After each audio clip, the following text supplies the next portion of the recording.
Avvalambor assalomu alaykum. Barcha xalqimizga minnatdorchilik bildirmoqchiman. Shunchalik qo'llab-quvvatlab turishganligi uchun yana avvalambor shu murabbiylarimga o'zimni chuqur minnatdorchiligimni bildiraman. Bugun guvohi bo'lganinglardek juda og'ir jang bo'ldi.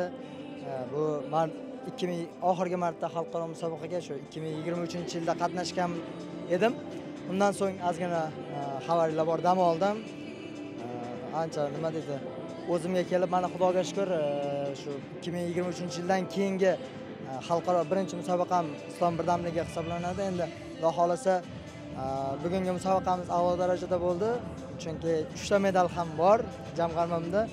Endi Xudo xolasa bundan keyingi musobaqalarda ham nima deydi, bu kumush bronzalarni oltinga aylantirib, Xudo xolasa yanada xalqimizni, muhtaram prezidentimizni xursand qilishga harakat qilamiz.